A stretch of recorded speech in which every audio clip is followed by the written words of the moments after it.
Desde la creación de este gran deporte, hemos visto a grandes equipos en la máxima categoría de sus respectivas ligas, de los cuales pueden ser nuevos en la liga, que buscan salir campeones, tener un perfil que los caracterice, y ser el más grande de la liga. O ya sea que son viejos, ya llevan tantos años, que se puede equivaler 3 generaciones, pero que aún así, mantiene el legado que aún persiste en la institución. Pero hay ocasiones, que esos equipos que han estado por muchos años en la máxima categoría, suelen desaparecer, por motivos razonables, ya sea por desafiliación, destabilidad económica, o por motivos descarados, como vender la franquicia. Y si bien, pueden que los nuevos dueños regresen lo que era el club, no podrán regresar el legado y la historia que alguna vez tuvo el club en sus mejores y malos momentos. Hoy, repasaremos a los equipos que por muchos años han estado en la máxima categoría de sus ligas, pero por motivos, desaparecieron. Les presento, 10 equipos históricos que desaparecieron para siempre. Comencemos.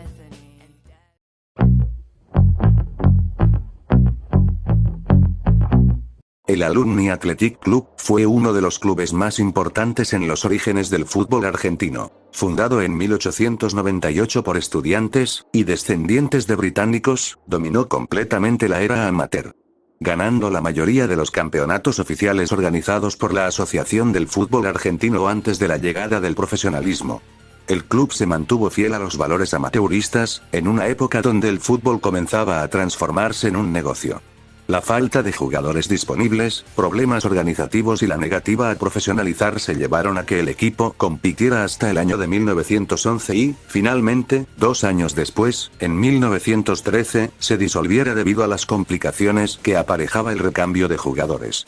En ese lapso que jugó el amateur, obtuvo 10 campeonatos y varias copas nacionales e internacionales, lo que lo convertiría en uno de los clubes más importantes en la historia del fútbol de Argentina.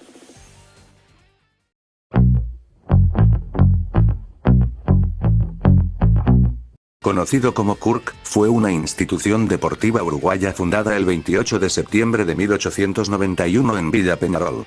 Esta originalmente estaba dedicada a la práctica del cricket, hasta su desaparición el 22 de enero de 1915, para pasar a ser un equipo de fútbol.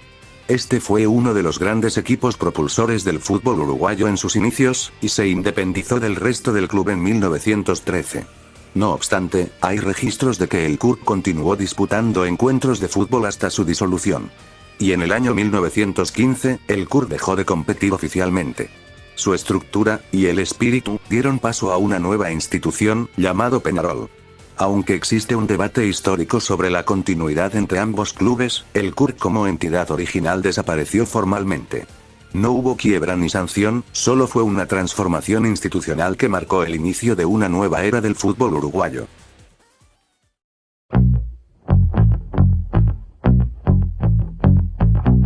El VfB Leipzig ocupa un lugar único en la historia del fútbol europeo. Fundado en 1896, fue el primer campeón nacional de Alemania, convirtiéndose en un símbolo del fútbol alemán temprano. Durante las primeras décadas del siglo XX, el club se estaba volviendo en una potencia, sin embargo, su desaparición no estuvo relacionada con lo deportivo ni con la administración, sino que fue consecuencia directa de uno de los eventos más devastadores del siglo, la Segunda Guerra Mundial.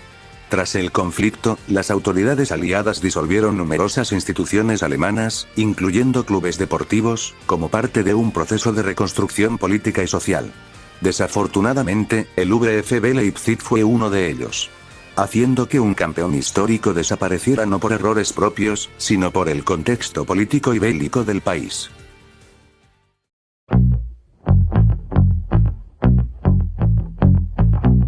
El Sportivo Palermo fue uno de los clubes más destacados del fútbol argentino en la era amateur, participando en los primeros torneos organizados por la AFA, y logró ganar títulos en una etapa donde el fútbol aún estaba definiendo su identidad.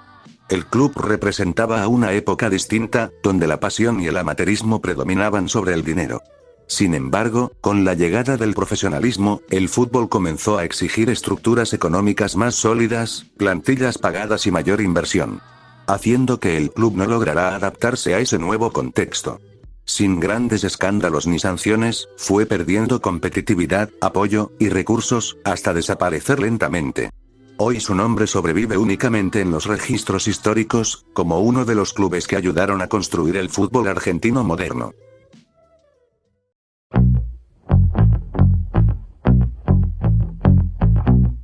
El Leeds City FC fue fundado en 1904, y se convirtió en el primer club profesional importante de la ciudad de Leeds, compitiendo en la Football League, y representando a una ciudad que más tarde se volvería icónica en el fútbol inglés.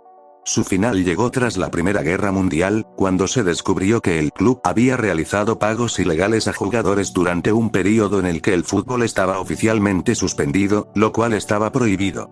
Se desató un escándalo y el club fue acusado de irregularidades financieras, para que en 1919, el Leeds City FC fuera expulsado de la liga y disuelto.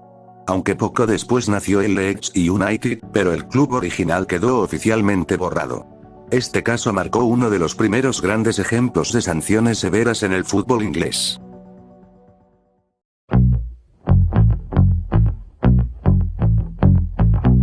El Club Deportivo Málaga fue durante décadas el emblema del fútbol en la ciudad. Jugando en la primera división de la liga, formó grandes plantillas, y tuvo una afición fiel que lo acompañó en todas las categorías.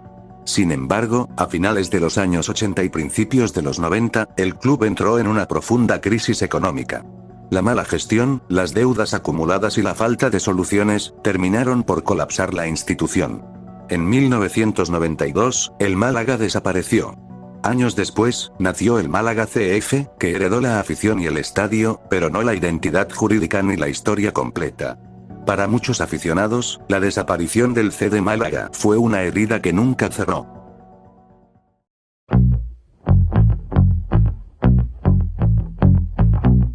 La Fiorentina fue fundada en 1926, y se convirtió en uno de los clubes más importantes del fútbol italiano. Campeona de la Serie A, y protagonista constante del Calcio, y que parecía que era una institución sólida.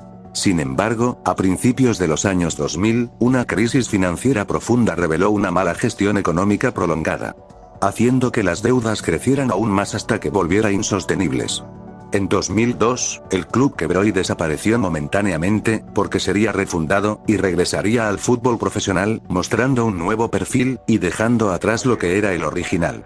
El caso Fiorentina mostró que incluso clubes grandes pueden caer si no hay control financiero.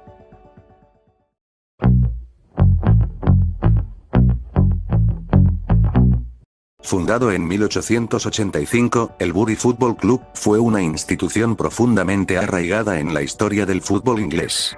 Y aunque no se trataba de un club gigante, era uno que sí es respetado, con una identidad clara y una comunidad que lo acompañó durante generaciones. A principios del siglo XX, el Bury vivió su época dorada, ganando 2 FA Cups, uno de los torneos más antiguos y prestigiosos del mundo. Durante más de 130 años, el club fue parte estable del sistema profesional inglés, sobreviviendo guerras, crisis económicas y cambios estructurales en el fútbol. Sin embargo, en el fútbol moderno, la historia dejó de ser suficiente. En la década de 2010, el club cayó en manos de una administración irresponsable que acumuló deudas, retrasando pagos, y prometiendo inversiones que nunca llegaron. Las advertencias de la liga fueron ignoradas una y otra vez. Y en 2019, tras no cumplir con los requisitos financieros mínimos, el Bury FC fue expulsado del fútbol profesional. La decisión generó una ola de indignación en Inglaterra. Aficionados, exjugadores, y periodistas cuestionaron cómo un club con más de un siglo de historia pudo desaparecer de esa manera.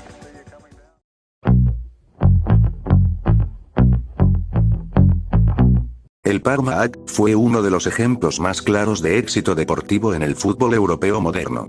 Fundado en 1913, alcanzó su punto más alto en los años 90, cuando se convirtió en una auténtica potencia internacional. Durante esa época, el Parma ganó Copas UEFA, posteriormente Europa League, Copa Italia, y Supercopas, contando con jugadores legendarios como Gianluigi Buffon, Fabio Cannavaro, Hernán Crespo, y Lilian Thuram. Era un club modelo, admirado por su proyecto deportivo. Pero detrás del brillo, la realidad era muy distinta. El club estaba estrechamente ligado a un conglomerado empresarial que ocultaba una gestión financiera caótica, y casos de corrupción. El éxito deportivo servía para tapar un problema que crecía en silencio. Con el paso de los años, las deudas se volvieron imposibles de sostener. para que en el año 2015, el Parma AC fue declarado en bancarrota, y desapareciendo el club de paso, tuvieron que empezar de nuevo desde las categorías más bajas. La caída del Parma fue un golpe durísimo para el fútbol europeo. Demostró que incluso un club campeón internacional puede derrumbarse si se construye sobre una base financiera falsa.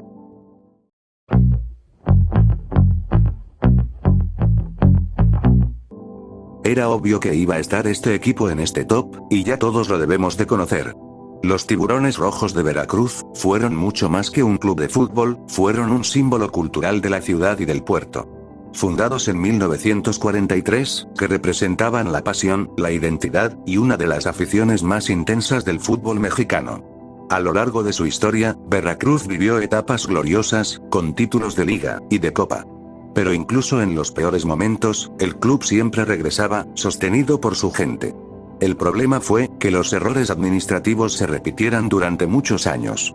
Adeudos salariales, conflictos legales, sanciones económicas, descuidando las categorías menores y la femenil, desalojo de jugadores de sus hogares, dobles contratos, y promesas incumplidas, se convirtieron en una constante. A diferencia de otros clubes, Veracruz no aprendió de sus errores. La Federación Mexicana de Fútbol otorgó múltiples oportunidades para regularizar la situación, pero los problemas continuaron. Finalmente, en 2019, se tomó la decisión final, la desafiliación definitiva. Veracruz no desapareció por una sola crisis, sino por una cadena de fallas reincidentes. Por eso ocupa el primer lugar del ranking, porque cruzó todas las líneas posibles y agotó todas las oportunidades. Ahora sí mi gente, el video se acabó. Si les gustó, no olviden darle like a este video, suscribirse a este canal, activar la campanita. Yo fui CJ, y los veo con un nuevo video.